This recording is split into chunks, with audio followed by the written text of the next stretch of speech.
भारतीय अर्थकारणात महाराष्ट्रातील सहकार चळवळ महत्वाची मानली जाते. पश्चिम महाराष्ट्रात सहकार चळवळीतून उभारल्या गेलेल्या हजारो उद्योगांमुळे या भागाचा विकास झाला. याच वातावरणात लहानाचे मोठे झालेले कराड येथील शेखर सुरेश चरेगावकर यांनी सहकार क्षेत्रात आपली कारकीर्द घडवण्याचं ठरवलं आणि यशवंत उद्योग समूहाच्या माध्यमातून यशस्वी वाटचाल केली. माझे वडील सहकार क्षेत्रामध्ये कार्यरत होते. त्यांनी जवळजवळ 30-35 वर्ष सहकार क्षेत्रामध्ये नोकरी केली. मग ते जे वातावरण घरामध्ये होतं, सातत्यानं लोक येणं, त्यांचे प्रश्न सोडवणं, मग त्याची गरज लक्षात येणं, या सगळ्या पार्श्वभूमीची वडिलांपासून खरं तर ही सुरुवात झाली असं म्हणायला हरकत नाही. मग तेच मी पुढं करिअर करायचं ठरवलं. आणि मग BCom व्हायच्या आधीच मला कराडमधील पार्श्वनाथ पतसंस्थेमध्ये ऑडिट क्लर्क आणि क्लर्क म्हणून नोकरी मिळाली. तिथून माझं खरं नोकरीचं करिअर दृष्टीनं तिथूनपासून सुरू झालं. मला ज्या वेळेला नोकरीची गरज होती त्यावेळेला मला सहकार क्षेत्रामधून नोकरी मिळाली. हे मी मनाशी पक्क ठेवलं आणि मग असं ठरवलं की आपण आता करिअर करायचं ते सहकार क्षेत्रातच करायचं, दुसरीकडे कुठेही करिअर करायचं नाही. सहकार चळवळीत कार्यरत असताना शेखर चरेगावकर यांनी सहकार क्षेत्राचा शास्त्रशुद्ध अभ्यास केला. या क्षेत्राला जागतिकीकरणाच्या स्पर्धेत टिकून राहायचं असेल तर कल्पकता आणि प्रशिक्षणाची जोड द्यावी लागेल हे त्यांनी ओळखलं आणि सहकार भारती या नावाने सहकार क्षेत्रात प्रशिक्षण देणारी सहकारी संस्था सुरू केली. 2004 साली पासून मी एक सहकार भारती नावाची एक प्रशिक्षण संस्था सुरू केली कराडला. आणि मग त्याच्याशी ॲफिलिएटेड राहून मग पतसंस्था बँकांना कन्सल्टिंग करणं, त्यांना ट्रेनिंग देणं, त्यांच्यासाठी पुस्तकांचं लिखाण करणं, दरवर्षी एखादी दैनंदिनी प्रकाशित करणं, मासिक प्रकाशित करणं, असे वेगवेगळे विषय घेऊन आपण काम सुरू केलं. आणि त्यामुळे ही गरज आहे हे लक्षात आलं. आणि मग आता त्याचा कार्यविस्तार इतका मोठा झालेला आहे की ही सगळी मंडळी आपोआप जोडली गेली आणि आता उत्तम पद्धतीचं प्रशिक्षण आणि प्रशिक्षणामुळे संस्थांच्या कामकाजात बदल होऊ शकतो, लोकांच्या राहणीमानामध्ये बदल होऊ शकतो, याचेही माझ्याकडे खूप सारे दाखले देण्याजोगे आहेत. फलटण येथील यशवंत सहकारी बँक आर्थिक अडचणीत आली तेव्हा या बँकेचं पुनर्जीवन करण्याचं आव्हान चरेगावकर यांनी स्वीकारलं आणि फक्त 5 वर्षात या बँकेच्या व्यवसायात प्रचंड वाढ केली. यशवंत उद्योग समूहाची स्थापना करून अनेक उद्योग उभारले. मी असा एक मनात विचार केला की आपण लोकांना शिकवतो, असं करा तसं करा, मग लोकांना रिझल्ट्स येतात, पण आपण आपल्यावर प्रयोग करून बघू खरंच रिझल्ट्स येतात का आपल्याला. आणि म्हणून मग ज्यावेळेला मी अध्यक्ष झालो त्यावेळी ही बँक फक्त 8 कोटीचा व्यवसाय होता. आणि आज माझं 5 वर्षाचं टेन्युअर आता पूर्ण झालंय, तर आज या बँकेचा एकूण व्यवसाय 175 कोटीवरती गेलेला आहे. बँकेचे जे अध्यक्ष आहेत चरेगावकर साहेब, त्यांचं कुशल नेतृत्व, सहकारातला प्रचंड अनुभव आणि दरवेळी काहीतरी नवीन विषय घेऊन तो विषय तडीच न्यायचा आहे, त्यांची वृत्तीमुळे पूर्ण बोर्डानं त्यांना साथ दिली. आणि आमचा व्यवसाय साधारणपणे आता जर आपण म्हटलं तर 176 कोटीपर्यंत व्यवसाय गेलेला आहे. आणि रिझर्व्ह बँकेच्या बुक्स ऑफमध्ये ज्या बँकांचा व्यवसाय दरवर्षी 100% वाढतो त्या पहिल्या 10 बँकांमध्ये आपल्या बँकेचं नाव गेलेलं आहे. आणि या नजीकच्या 6 वर्षात बघितलं तर इतकी प्रगती केली की प्रत्येक 2 महिन्यातून काहीतरी एक नवीन स्कीम असते, नवीन त्याच्यामधनं जुनी स्कीम आणि नवीन स्कीममध्ये एवढा फरक असतो की त्यात इन्व्हेस्ट करावे, त्यात मंथली गुंतवणूक करत जावं. की आता जी पेन्शन स्कीम यांनी आता एक दिली आहे किंवा मधुमित्रासारखी एक स्कीम आहे की डायबेटिक लोकांना चेक करण्यासाठी, युनिक स्कीम आहेत सगळ्या. त्यामुळं असं चैतन्य वाटतं त्याच्यामध्ये की आपण याच्यात इन्व्हेस्ट करावेत. समाजातील आर्थिक विषमता दूर करण्यासाठी व्यक्तींना स्वावलंबी बनवणं आणि उद्योग व्यवसायाची निर्मिती करणं हे ध्येय ठरवून यशवंत उद्योग समूहाची निर्मिती झाली. यातूनच महिला बचत गटांच्या माध्यमातून दूध डेअरी सारखे अनेक उद्योग उभारले गेले. यशवंत महिला स्वयंरोजगार प्रतिष्ठानाच्या माध्यमातून 10,000हून अधिक महिलांच्या विकासात सहभागी झालेल्या बँकेच्या कामाची दखल सर्व स्तरावर घेण्यात आली. कराड शहराचा सर्वे केला, तालुक्याचा केला आणि खूप धक्कादायक माहिती माझ्याकडे आली की आमच्या एरियामध्ये सुद्धा खाजगी कंपन्यांनी 30-35% दरांनी कर्ज दिलेलं आहे महिलांना आणि त्या महिला अतिशय वक्तशीर कर्ज फेडतायत. हे बघून मला खूप धक्का बसला. मग पहिला प्रयोग म्हणून मी एक 20-25 महिला एकत्र केल्या, त्यांना कर्ज देऊन पाहिलं, तर हे खूप चांगल्या पद्धतीनं डेव्हलप झालं. आणि आज मला सांगायला आश्चर्य वाटेल, हे एक छोटी मनात आलेली कल्पना किंवा कुठला विषय केव्हा टर्निंग पॉईंट होऊ शकतो, तर ह्यात आता 10,000 महिला जोडल्या गेल्या. यशवंत महिला स्वयंरोजगार प्रतिष्ठानच्या माध्यमातून महिलांना स्वावलंबी करण्याकरता ही यशवंत महिला स्वयंरोजगार कर्ज योजना ही सुरू केली. 4 जानेवारी 2010 पासून ही योजना सुरू आहे. महिलांना आर्थिकदृष्ट्या स्वावलंबी बनवायचं आणि त्याच्यातून त्यांची बचत करायची, त्यांच्या व्यवसायाकरता त्यांना प्रोत्साहन द्यायचं, हा या प्रतिष्ठानचा आणि बँकेचा हेतू आहे. आजपर्यंत या माध्यमातून बँकेने महिलांना 10,000 पेक्षा जास्त महिलांना स्वावलंबी करण्यात बँक यशस्वी झाली. पहिला 15,000 घेतले होते, ते जोडधंद्यासाठीच घेतले होते.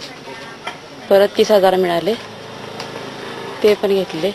आम्ही पैसे घेतलेला आम्ही काय तर धंदा आम्ही व्यवस्थित चालवतो. दररोज 500 रुपये धंदा होतो.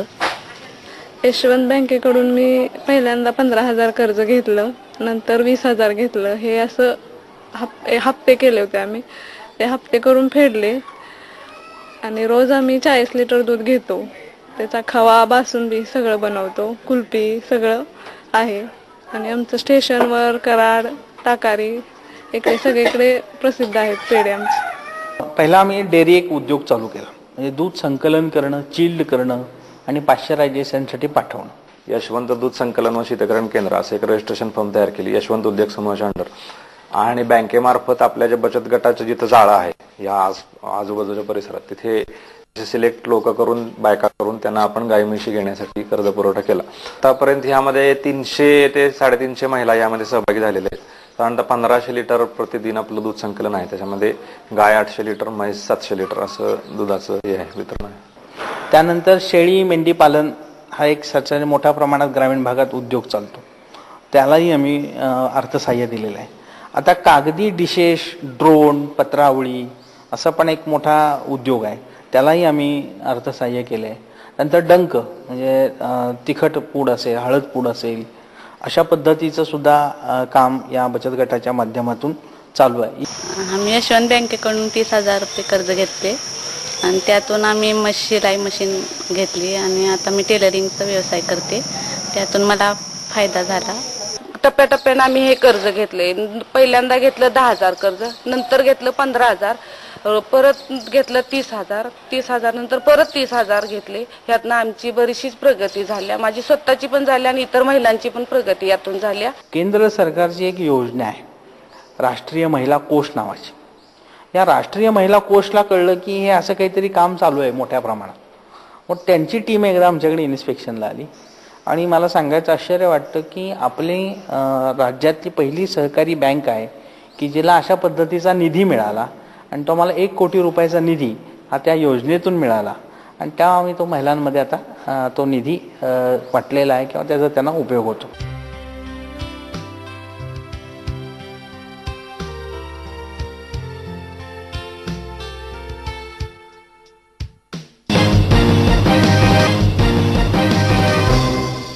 उद्योजकीय मानसिकता तळागाळापर्यंत पोहोचवण्यासाठी व्यक्तिमत्व विकास घडवणं महत्वाचं आहे. हे लक्षात घेऊन यशवंत उद्योग समूहाने लोणावळ्याजवळील निसर्गरम्य परिसरात दुधिवरे येथे सुखायू हे केंद्र विकसित केलं. इथे निसर्गोपचार व सौंदर्योपचार केंद्र उभारलं आहे. आध्यात्मिक पर्यटन केंद्र म्हणून हा परिसर विकसित होत आहे. सहकार क्षेत्राबद्दलची जागृती समाजामध्ये करणं अत्यंत आवश्यक आहे. आणि मग यासाठी आपण काय केलं की बँकेचं लॉन्चिंग ज्याला म्हणतो आपण, एखादं आता सगळीकडे प्रोडक्ट लॉन्चिंग होतं आहे, एखादी योजना लॉन्च करायची आहे, तसं ही बँक लॉन्चिंग केली.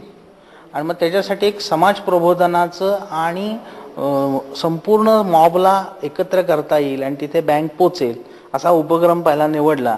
म्हणजे आपल्या सगळ्यांना माहिती आहे की हरिभक्त परायण बाबा महाराज सातारकर यांचे कीर्तन आणि प्रवचनांची मालिका आम्ही सुरू केली. आणि त्यामुळे व्हायला काय लागलं, 25-30 हजारचा मॉब त्या कार्यक्रमाला यायला लागला. मग कार्यक्रम कोणी घेतला, तर यशवंत बँकेने घेतला. मग ऑटोमॅटिक त्या लोकांच्यापर्यंत बँक पोहोचली आणि मग त्याचा उपयोग बँक वाढीसाठी झाला. आता समूह म्हटल्यानंतर अनेक उद्योग त्यात असले पाहिजेत आणि स्वाभाविकपणे ते आहेत. याच्यामध्ये मी तुम्हाला सांगेन की यशवंत कोऑपरेटिव्ह बँक हा या समूहाचाच एक भाग आहे. त्याचबरोबर यशवंत महिला स्वयंरोजगार प्रतिष्ठान हे एक संस्था याच्याशी कनेक्टिंग आहे.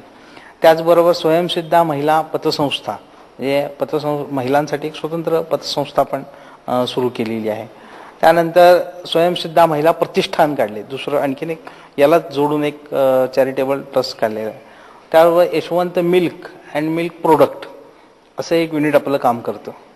त्याचबरोबर आनंद एम्पायर म्हणजे सामान्य माणसांना एक चांगला गृह प्रकल्प असावा म्हणजे गृहनिर्माण सहकारी संस्था थोडक्यात, त्याचंही काम मोठ्या प्रमाणामध्ये आपलं कराडमध्ये आता सुरू आहे. त्याचबरोबर वीकेंड स्पा टुरिझम तिथला हा जो प्रकल्प आहे हा हरिभक्त परायण बाबा महाराज सातारकर यांनी त्यांच्या प्रवचन आणि कीर्तनाच्या माध्यमातून हे सगळं उभं केलेलं आहे. खूप चांगला परिसर आहे. मंदिर तर असं उत्तम मंदिर कुठेही पाहायला आपल्याला मिळणार नाही असं खूप छान मंदिर आहे. गार्डन खूप चांगली आहे. जवळजवळ 150 लोकांची निवासाची व्यवस्था आहे. अशा अतिशय उत्तम खोल्या ज्यामध्ये अटॅच्ड WC सुखसुविधा चांगल्या अशा सगळी यंत्रणा इथे आहे. पण हे जे होतं हे आध्यात्मिक सेंटर डेव्हलप व्हावं ही महाराजांची इच्छा होती. मग त्यांनी असा प्रस्ताव दिला की बाबा तुम्ही सगळे एवढे लोक काम करता तर तुम्ही यामध्ये जरा लक्ष घाला. आणि म्हणून गेली 3-1 वर्षापासून आपण ह्या सेक्टरमध्ये इथे या क्षेत्रामध्ये अशा सर्व प्रकारच्या ॲक्टिव्हिटी सुरू केल्या. मग त्यासाठी weekend spa tourism private limited अशी एक कंपनी पण आपण काढली. त्याचबरोबर लहान मुलांना व्यक्तिमत्व विकास अशा शिबिरांसुद्धा आपण या ठिकाणी आयोजन करतो. त्याचबरोबर पब्लिकेशन्समध्ये सुद्धा आपण निपुण सोल्युशन्स नावाची प्रायव्हेट कंपनी काढली. त्याच्यामधून पुस्तकांचं प्रकाशन करणं, त्याचबरोबर टेक्नॉलॉजीच्या बद्दल जागृती करणं असे विविध आयाम आपण या यशवंत उद्योग समूहाच्या माध्यमातून जोडलेले आहेत. आणि या प्रत्येक सेक्टरमध्ये काम करणारी एक्सपर्ट टीम आपल्याला विकसित करता आली, बांधता आली. हे याच्या मागचं मूळ यश आहे. इथेच मग आता ही जागा जी आहे ही निसर्ग उपचाराला खूप चांगली अनुकूल जागा आहे. आयुर्वेद पंचकर्मासाठी सुद्धा खूप चांगली अनुकूल जागा आहे. म्हणून आपण काही नॅचरोपॅथीज डॉक्टर्सना भेटलो. आता एक सगळ्यात प्रख्यात डॉक्टर जे आहेत डॉक्टर कुमुद जोशी म्हणून या खूप मोठ्या नॅचरोपॅथिस्ट आहेत की ज्यांचं नाव खूप चांगलं आहे. तर त्या इथे आता हा प्रकल्प इथला त्या चालवतात नेचर क्युअरचा. निसर्गोपचाराच्या याच्यामध्ये काय येतं, उपचार काय द्यावे लागतात तर मुख्य म्हणजे शरीर शुद्धीसाठी म्हणून पहिला एनिमा असतो की पोट साफ करणं हा बेस आहे मुळामध्ये, तर तो द्यावा लागतो. हिप बाथ म्हणून ज्याला आम्ही कटी स्नान म्हणतो की आपलं फक्त हिप्स आणि पोट थंड पाण्यात बुडवून ठेवायचं, पाय बाहेर ठेवायचे, त्याच्यातनं सगळी गरमी पोटातली जी आहे ती पाण्यामध्ये उतरते, सर्क्युलेशन चांगलं होतं, पचनसंस्था सुधारते आणि गॅसेस जातात. हे ज्या मूळ गोष्टी आहेत ते त्यामुळे नैसर्गिक स्वरूपामध्ये तयार होतात. त्यानंतर मसाज असतो सर्क्युलेशनसाठी, स्टीम बाथ असते म्हणजे बाष्पस्नान ज्याला म्हणतो की एकाच टेम्परेचरने घाम बाहेर पडणं आणि शरीर हलकं होणं, त्याचं वजन कमी होण्यासाठी जास्ती चांगला उपयोग होतो. गुडघेदुखी आहे, कमरदुखी आहे, पाठदुखी आहे, यालाही त्याचा खूप चांगला उपयोग होतो, म्हणून तोही महत्त्वाचा भाग असतो. याच्यामध्ये असे अनेक खूप चांगले चांगले उपचार आहेत. पण पेशंटला काय हवं आहे हे बघून त्याच्या व्याधीवर काय देणं जास्ती आहे उपचार असं बघून आम्ही मग पुढचे उपचार करत असतो. लोणावळ्यासारख्या हवेमध्ये या गोष्टीचे परिणाम आम्हाला खूप चांगले होतात की संधिवात आहे, मधुमेह आहे, हाय BP आहे, उच्च रक्तदाब जो आहे तो, हार्टचे विकार हे जे आहेत, ओबेसिटी झटकन वजन कमी होणं, चरबी वितळायला लागणं, हे आजार या ठिकाणी फार लवकरात लवकर बरे होण्यास मदत होते. आणि मुख्य ऑक्सिजनच आपल्याला चांगला मिळत असल्यामुळे तुमचा निसर्गच आपल्याला काम, अर्ध काम तर निसर्गोपचारच करतोय. तर असे पेशंट या ठिकाणी खूप जास्ती असतात. एकंदर सुखायू निसर्गोपचार केंद्र हे अत्यंत डिसेंट, अत्याधुनिक आणि तरीही घरच्यासारखं असं म्हणण्यास हरकत नाही.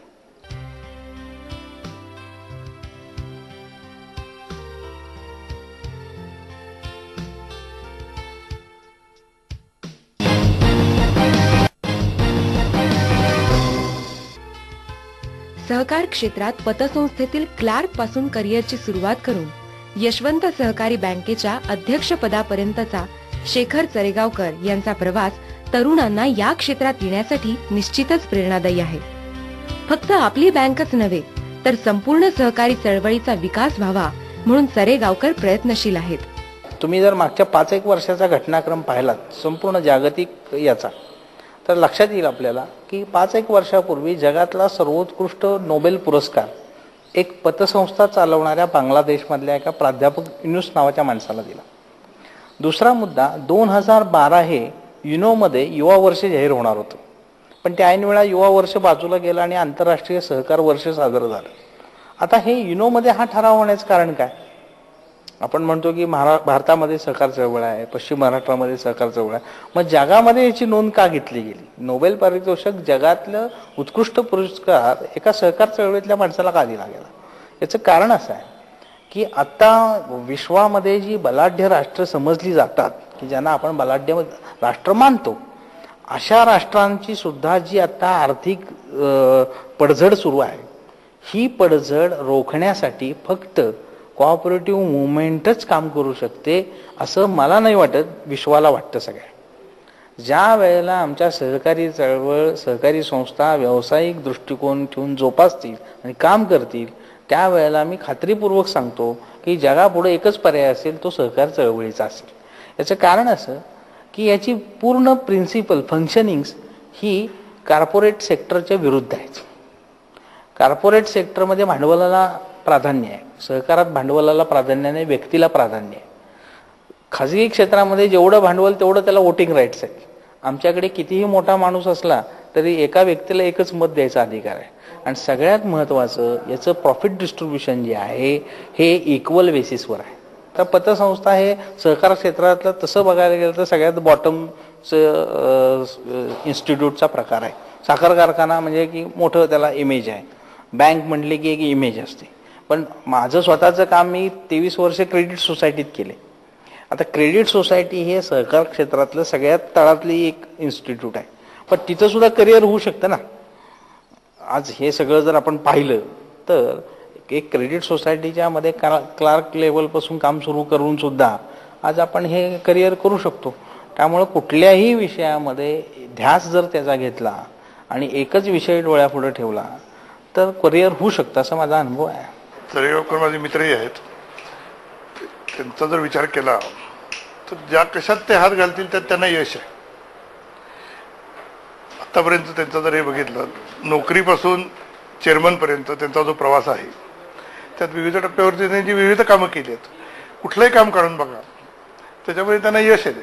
सहकार क्षेत्राचा विकास करण्याचं ध्येय निश्चित करून आपल्या ध्येयपूर्तीसाठी शेखर चरेगावकर यांनी अथक प्रयत्न केले आणि विना सहकार नाही उद्धार म्हणून सहकारातून हजारो लोकांची आयुष्य समृद्ध केली. आणि हीच या कर्तृत्ववान कार्यकर्त्याची यशस्वी कहाणी आहे. सहकार भारती प्रशिक्षण संस्थेचा दशकपूर्ती समारंभ पुण्यात संपन्न झाला. या प्रसंगी बोलताना शेखर चरेगावकर म्हणाले, तर माझ्या कारकिर्दीमध्ये मी पतसंस्थेमध्ये जे काम करत होतो त्यातनं माझ्या असं लक्षात आलं की समाजामध्ये पतसंस्थेत काम करणाऱ्या व्यक्तींना खूप मार्गदर्शनाची गरज आहे. आणि म्हणून ज्ञानदा नावानं पहिल्यांदा ही संस्था सुरू केली. आणि नंतर सहकार भारतीची ज्या वेळेला माझा संबंध आला त्यावेळी ह्या सर्व मंडळींनी असं म्हटले की तुम्ही एकटे ही संस्था सुरू करण्यापेक्षा याला सहकार भारती आपण जर नाव दिलं आणि याची व्याप्ती वाढवली आपल्याला खूप चांगले याच्यामध्ये काम करता येईल. आणि म्हणून ज्ञानदाच्या ऐवजी आपण सहकार भारती प्रशिक्षण संस्था असं आपण हे काम सुरू केलं. एवढं अपेक्षित नव्हतं की ह्या 10 वर्षाचा टप्पा आपण गाठू, एवढं मोठं आपल्याला यश मिळेल. परंतु परमेश्वरी योग असतो आणि आपण जर प्रामाणिकपणे काम करत असू तर आपल्या मागे निश्चित परमेश्वर आहे. या जाणीवेतून, या भूमिकेतून आपल्याला हे सगळं चित्र आता दिसत आहे. या प्रसंगी पतसंस्थांचे प्रभावी व्यवस्थापन या शेखर चरेगावकर लिखित पुस्तकाचे प्रकाशन सिक्कीमचे राज्यपाल माननीय श्रीनिवास पाटील यांच्या हस्ते झाले. यावेळी सहकार भारतीचे राष्ट्रीय अध्यक्ष माननीय सतीश मराठे, संघटन मंत्री माननीय विजय देवांगण, डॉक्टर उदय जोशी, संजय बिर्ला, राज्याचे सहकार आयुक्त माननीय मधुकरराव चौधरी व इतर मान्यवर उपस्थित होते. या प्रसंगी महाराष्ट्रातील सर्व जिल्ह्यातून आलेले पतसंस्थांचे आणि नागरी बँकांचे प्रतिनिधी उपस्थित होते.